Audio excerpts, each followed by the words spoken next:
오늘은 벼랑 끝에서 세상 끝으로라는 제목으로 마가복음 7장 24절에서 37절까지의 말씀을 함께 생각해 보겠습니다. 어떤 사람이 하이킹을 하다가 해가 다 저물어 산을 내려오게 되었습니다. 너무 위험한 순간, 불길한 예감은 빗나가지 않고 발을 헛디뎌서 벼랑에서 떨어져 겨우 절벽에 나무를 붙잡고 매달리게 되었습니다.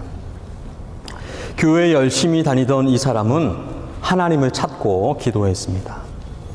하나님 살려주세요. 하나님 살려주세요. 그때 하나님의 음성이 들렸습니다. 나를 믿고 그 손을 놓아라. 하나님, 이것을 놓으면 저는 죽습니다. 그러니까 나를 믿고 그 손을 놓아라. 이 사람은 깊은 한숨을 내쉰 뒤에 이렇게 외쳤습니다. 하나님 말고 다른 사람 없습니까? 이렇게 외쳤습니다. 여러분, 벼랑 끝에 서본 적이 있으십니까? 실제 벼랑이든 인생의 위기의 순간이든 벼랑 끝에 선다고 하는 것은 오금이 저리고 다시 생각하고 싶지 않은 공포와 고통을 줍니다.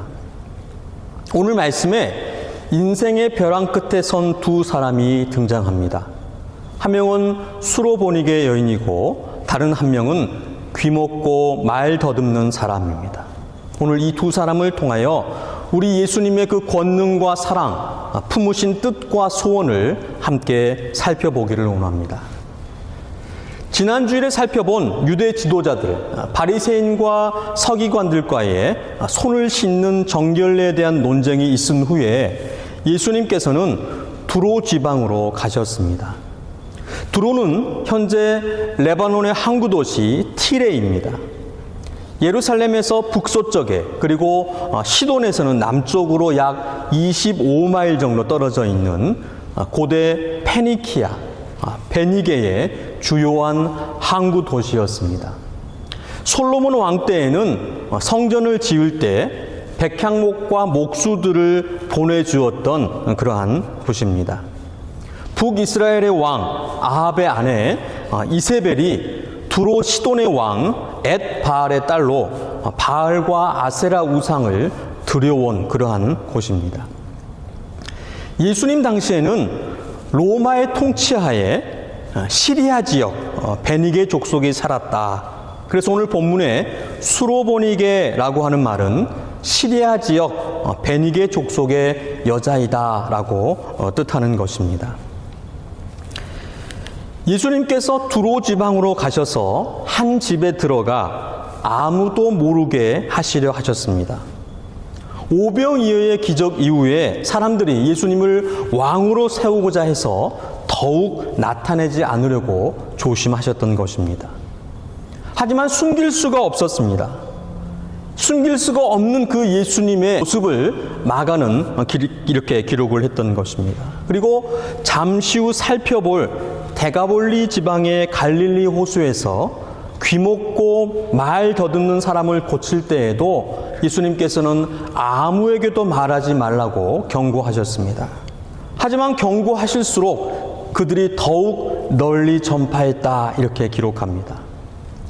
마가는 계속해서 복음의 그 확장성에 대해서 전하고 있습니다.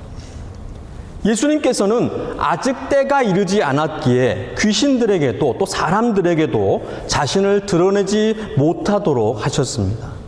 또한 임금으로 삼으려고 하는 군중의 그 소요를 잠재우시려고 나타내지 않고 조심하셨던 것입니다. 그럼에도 입에서 입으로 소문은 계속 퍼져나갔습니다. 복음은 전해줄 수밖에 없는 것임을 마가는 기록하고 있습니다.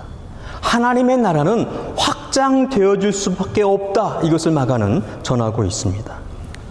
감출 수 없는 복음, 예수 그리스도. 그래서 등불을 비유로 말씀하셨고 계속 확장되어지는 하나님 나라 천국, 그것을 예수님께서는 누룩 비유를 통해서 말씀을 하셨습니다. 마가는 그의 스승인 베드로 사도를 통해서 전해들은 예수님의 그 행적을 마가복음에 기록을 했습니다. 마가복음을 기록할 때에 그는 기억했습니다. 자기 집 다락방에서의 그 오순절 강림 사건을 마가는 기억했습니다. 사도 바울과 또 삼촌 바나바와 함께했던 전도 여행을 마가는 기억했습니다. 예루살렘과 온 유대와 사마리아와 땅끝까지 이르러 증인이 되라 하신 그 주님의 말씀이 실제로 이루어지는 그 현장을 마가는 목도했습니다. 그리고 마가복음을 기록할 때에 왜 예수님께서 그렇게 말씀하셨는지, 왜 그렇게 행동하셨는지 그것을 그 퍼즐 하나하나를 맞춰가며 마가복음을 기록했습니다. 그래서 마가는 우리의 시선을 유대 지역에서 이방인의 지역으로, 또 이방인의 지역에서 유대인의 지역으로 번갈아 가면서 확장시키고 있습니다. 마가는 사도행전, 성령행전의 그 현장에 있었고 사도 베드로의 그 증언 속에서 예수님께서 하신 말씀과 그 행적을 비로소 이해했던 것입니다. 그리고 그것을 마가복음에 기록합니다.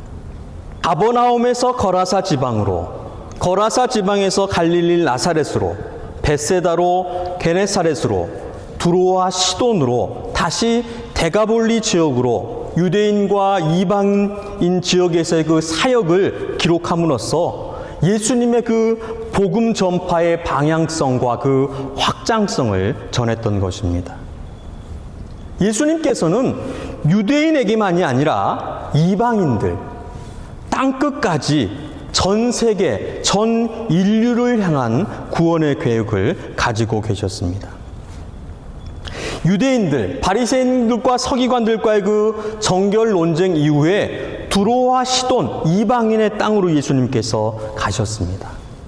그때 한 여자가 예수님께 나와 그 발 아래에 엎드렸습니다. 마태복음 15장에 보면 이 여인이 소리를 질렀다, 소리를 지르며 나왔다 이렇게 기록을 합니다. 주 다윗의 자손이여 나를 불쌍히 여기소서, 내 딸이 흉악하게 귀신 들렸나이다. 마가는 더러운 귀신 들린 어린 딸을 두었다고 기록했습니다. 이 여인은 예수님의 소문을 듣고 나아왔습니다. 이방인의 땅이었기 때문에 당연히 이방 여인이었습니다. 그 여자는 헬라인이요 수로보니게 족속이라. 마태복음은 가나안 여자 하나가, 이방의 여인을 뜻하는 가나안 여자 하나가라고 합니다. 앞에서 설명드린 것처럼 시리아 지역의 베니게 족속 여자였습니다. 이방 여인입니다. 그런데 그 혈통, 시리아 지역의 베니게 족속이다, 페니키아 족속이다, 그 혈통과 지역의 특성상 이 여인은 유력한 여인이었습니다. 베니게라고 하는 전통과 역사를 자랑하는 족속, 명문 가문의 여자였습니다. 시리아 지역 두로, 큰 항구 도시에서 재력이 있었던 그러한 여인이었습니다. 로마의 통치 아래에서 이스라엘 유대인들은 식민지 백성이었지만 헬라인들은 주류였던 것입니다. 이런 여인이 유대인 청년의 소문만 듣고 와서 딸을 고쳐줄 것을, 남들의 시선은 아랑곳하지 않고 소리를 지르며 그 발 앞에 무릎을 꿇었던 것, 그것은 이 여인의 그 절박함, 그 간절함을 나타냅니다. 26절 말씀에 간구하거늘이라고 하는 이 말은 헬라어 원어로 보면 미완료 시제로 기록이 되었습니다. 그러니까 한 번으로 그친 것이 아니라 계속해서 반복해서 거듭 구했다, 이것을 뜻합니다. 마태복음은 예수는 한 말씀도 대답하지 아니하시니 제자들이 와서 청하여 말하되 그 여자가 우리 뒤에서 소리를 지르오니 그를 보내소서라고 기록했습니다. 간절하게 소리를 질러 간구했지만 예수님께서는 아무런 대꾸를 하지 않으셨습니다. 그래서 이 여인은 계속해서 뒤따르며 강청했습니다. 이에 예수님께서 이렇게 말씀하셨습니다. 27절의 말씀입니다. 예수께서 이르시되 자녀로 먼저 배불리 먹게 할지니 자녀의 떡을 취하여 개들에게 던짐이 마땅치 아니하니라. 여러분, 이 말을 이해하시겠습니까? 아니, 이렇게 말씀하신 예수님이 이해가 되십니까? 예수님께서 이 여인을 향하여서 개라고 하신 것입니다. 아주 심한 모욕입니다. 거의 쌍욕에 가까운 그러한 표현입니다. 여러분이 만약 이런 욕을 듣는다면 어떨 것 같습니까? 저는 괜찮습니다. 하도 욕을 많이 들었기 때문에 아무렇지 않습니다. 제 고향 항구 도시 목포는 일상 언어가 그냥 욕입니다. 어느 날 고향 친구를 오랜만에 길거리에서 만났는데 인사도 안 하고 지나쳤다. 여러분은 뭐라고 하시겠습니까? 이렇게 하시겠죠. 아니, 쟤는 왜 모른 척하고 그냥 가지? 이렇게 말씀하실 겁니다. 근데 우리 고향에서는 이렇게 말하지 않습니다. 이렇게 말합니다. 아따, 저 새끼 안척도 안 하고 가버려야. 엄청 찰지죠? 욕 같은가요? 아닙니다. 우리 동네에서는 아주 평범한 일상 언어입니다. 우리 예수님께서 은혜와 자비가 많으신 온유하고 겸손하신 예수님께서 개라고 하셨습니다. 웬 막말입니까? 그런데 이 여인은 예수님께 이렇게 대꾸했습니다. 여자가 대답하여 이르되 주여 올소이다마는 상 아래 개들도 아이들이 먹던 부스러기를 먹나이다. 주여, 당신의 말이 맞습니다. 저는 개입니다. 하지만 개들도 아이들이 먹던 부스러기를 먹습니다. 마태복음 좀 더 심하게 기록했습니다. 개들도 제 주인의 상에서 떨어지는 부스러기를 먹나이다. 마가는 개와 아이들로 표현했지만 마태는 개와 주인으로 표현했습니다. 이런 모독을 견딜 수 있으시겠습니까? 이 여인은 이러한 모욕을 견디며 끝까지 예수님의 구원을 간청했습니다. 왜냐하면 마지막이었기 때문입니다. 더 이상 방법이 없었기 때문입니다. 이 수로보니게 여인은 유력한 사람이었습니다. 딸을 고칠 수 있는 그 수단과 방법을 가리지 않았습니다. 많은 의사를 찾았고 수많은 이방신에게 치성을 다했습니다. 하지만 그 딸은 낫지 않았습니다. 그 답답한 마음과 초조한 심정을 받아주고 고통받는 딸을 고쳐줄 곳이 전혀 없었던 것입니다. 그리고 마지막으로 한 유대인의 청년의 소문을 듣고 그 청년 앞에 나와왔습니다. 이 유대인 청년은 이 여인의 마지막 소망이었습니다. 자신의 신분과 지위와 체면과 명예와 재력 그 모든 것을 내려놓고 그 발 앞에 엎드렸습니다. 하지만 이 여인에게 돌아온 것은 더 큰 모욕이었습니다. 찢길 대로 찢겨서 너덜너덜해진 그 심정은 더 이상 무감각했습니다. 하지만 오직 딸을 살리겠나라고 하는 그 마지막 희망을 가지고 그 모욕을 삼키며 간청했습니다. 이 여인을 향하여서 예수님께서 말씀하십니다. 이 말을 하였으니 돌아가라. 귀신이 내 딸에게서 나갔느니라. 이 말을 하였으니 이 말이 무슨 말입니까? 상 아래 개들도 먹던 부스러기를 먹나이다 라는 이 여인의 고백입니다. 마태는 이것을 이렇게 기록했습니다. 마태복음 15장 28절의 말씀입니다. 한번 다 함께 읽어보겠습니다. 이에 예수께서 대답하여 이르시되 여자여 내 믿음이 크도다 내 소원대로 되리라 하시니 그때로부터 그의 딸이 나으니라. 예수님께서 이 여인의 믿음을 칭찬하시며 딸을 고쳐주셨습니다. 마가는 지금 이것이 믿음이라고 전하고 있습니다. 나를 죽이고 오직 예수님만이 구원이시기에 그 앞에 겸손히 엎드리는 것, 이것이 바로 믿음이다. 겸손이 믿음이다. 성경은 믿음에 대해서 여러 모습, 그 특징을 설명합니다. 믿음은 경외라고 말합니다. 믿음은 순종이라고 말합니다. 믿음은 제사, 예배라고 말합니다. 믿음은 행함이라고, 믿음은 인내라고 말합니다. 마가는 이 수로보니게 여인을 통하여서 믿음을 겸손이라고 전하고 있는 것입니다. 벼랑 끝에 선 이 여인은 고난을 통하여서 겸손하게 주님 앞에 그 믿음을 고백했습니다. 여러분, 고난과 위기는 영적인 축복입니다. 우리를 겸손하게 합니다. 겸손히 예수님을 찾고 예수님을 믿게 합니다. 이 여인에게 자신의 딸의 그 고통이 아니었다면 이 여인은 예수님을 만날, 기적을 경험할 기회를 얻지 못했을 것입니다. 야고보서는 이것을 이렇게 말씀합니다.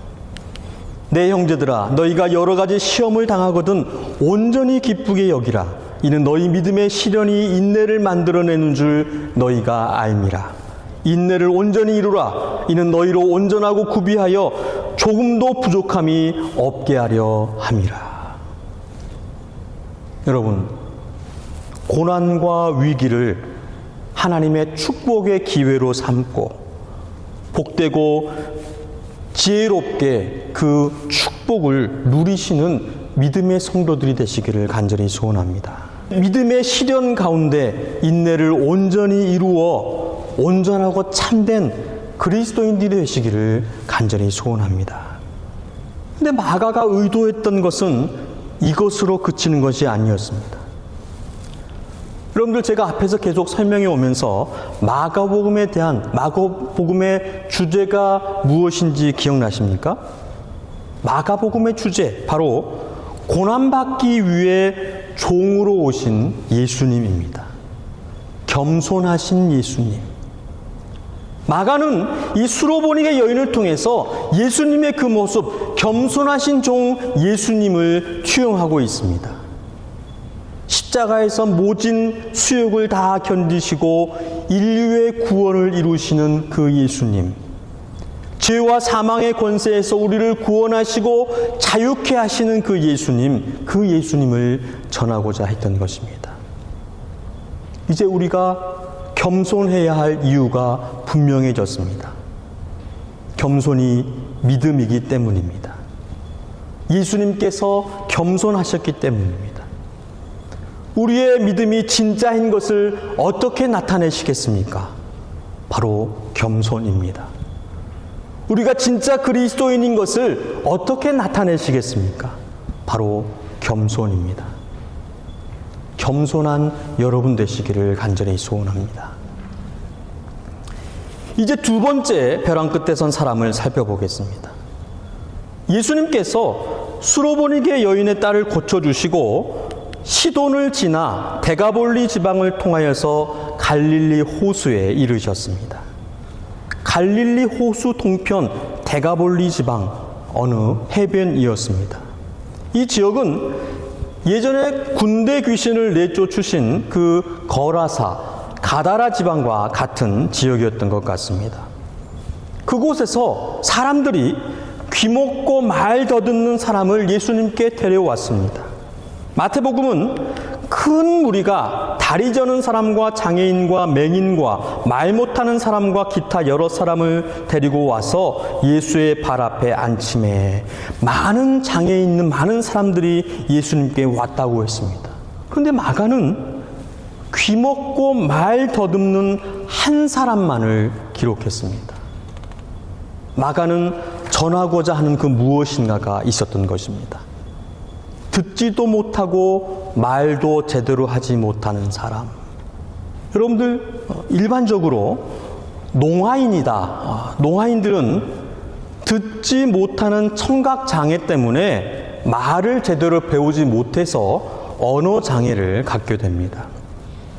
그런데 이 사람은 예수님께서 이 사람을 고치실 때에 귀가 열리고 혀가 맺힌 것이 곧 풀려 말이 분명해졌더라 라고 기록한 것을 보아서 청각과 언어 장애를 따로 가진, 그러니까 두 가지 장애를 가진 그러한 사람이었습니다. 치료할 곳이 한 군데가 아니라 두 군데였다는 것입니다. 심각한 중증 장애인이었다. 이 귀먹고 말 더듬는 중증 장애인을 예수님께서는 따로 데리고 무리를 떠나 손가락을 그 사람의 양귀에 넣고 침을 뱉어 그의 혀에 손을 대시며 하늘을 우러러 탄식하시며 에바다 하시니 귀가 열리고 혀가 맺힌 것이 곧 풀려 말이 분명해졌다, 이렇게 기록을 하고 있는 것입니다. 그러니까 듣는 것, 말하는 것을 모두 예수님께서 고치셨습니다. 여러분, 다시 한번 수로보니게 여인을 생각해 보시기 바랍니다. 예수님께서 수로보니게 여인을 어떻게 대하셨습니까? 그 딸을 어떻게 고치셨습니까? 이 여인을 많은 사람들 앞에서 예수님은 모욕을 주었습니다. 그 딸은 보지도 만지지도 않으시고 고치셨습니다. 그런데 이 귀먹고 말 더듬는 사람은 따로 데리고 가셔서 그 신체를 접촉하시며 고쳐주셨습니다. 아주 대조적인 그러한 모습입니다. 마가는 이런 대조를 통해서 예수님의 그 온전하심과 완전하심을 전하고자 했던 것입니다. 인간은 자신이 가지고 있는 그 성품과 성향 기질을 지키려고 합니다. 제한적입니다. 한편에 치우칩니다. 그 특성을 고집합니다. 하지만 예수님께서는 치우치거나 편향되지 않으신 분이시다. 그 능력을 나타내실 때에도 제한적이지 않으신 분이시다. 대면하지 않고도 말씀만으로도 고칠 수 있는 그런 분. 그리고 따로 데려가셔서 친히 만지시며 친밀하고 따뜻하게 고치시는 그러한 분이시다. 이런 예수님께서 수로보니게 여인에게 냉혹하게 대하신 것은 그 뜻과 의도가 있었음을 마가는 전하고자 했던 것입니다. 여러분, 예수님께서 그냥 아무 생각 없이 행선지를 정하셨겠습니까? 마가는 예수님의 그 뜻과 의도를 쫓아서 복음서를 기록했습니다. 예수님께서 왜 그렇게 말씀하셨지? 왜 그렇게 행동하셨지? 왜 거기로 가셨을까? 예수님께서 두로와 시돈으로 데가볼리 갈릴리 호수로 바람 따라 구름 따라 가신 것이 아니며 예수님은 전지전능하셔서 모든 것을 아시고 뜻을 두시며 다니신 분이셨다. 이것을 마가는 전하고 있습니다. 수로보니게 여인이 예수님께 나아온 것 같지만 예수님께서 그 여인을 찾아가셨습니다. 귀먹고 말 더듬는 사람, 이 사람을 사람들이 예수님께 데려온 것 같지만 예수님께서 이 사람을 찾으셨습니다. 우리가 예수님을 찾아 나온 것 같지만 예수님께서 우리를 찾으셨습니다. 우리를 지명하여서 내 것이라고 하셨고 그 손바닥에 우리를 새기셨습니다.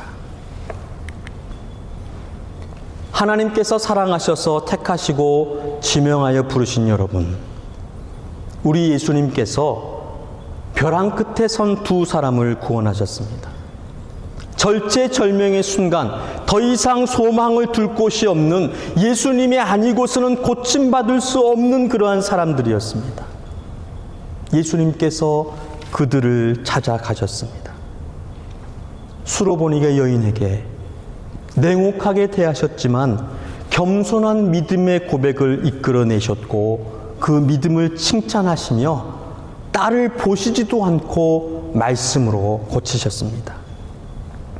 데가볼리의 갈릴리 그 해변에서는 두 가지 장애를 가지고 있는 중증 장애인을 하늘을 우러러 탄식하시며 그 따스한 손길로 어루만지며 고치셨습니다. 모두 이방인의 땅의 이방인들입니다. 그들을 구원하시고 이방인을 향한, 세상 끝을 향한, 모든 민족과 열방을 향한, 전 인류를 향한 구원 역사의 방향성을 나타내셨던 것입니다. 마가는 이 예수님의 가르침과 그 행적을 그의 전도 여행의 경험과 스승 사도 베드로의 그 고백 속에서 발견했습니다.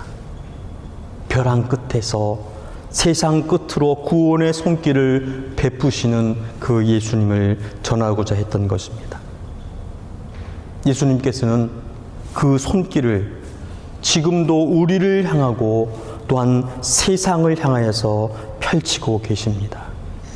우리에게 찾아오셔서 우리를 치료하시고 구원하시며 계속해서 세상 끝을 향하여서 그 구원의 손길을 내뻗고 계시는 것입니다. 이 주님을 겸손한 믿음으로 만나시고 치료받고 구원받으시며 주님과 함께 땅끝까지 구원 역사에 동참하시는 여러분 되시기를 주님의 이름으로 축원드립니다.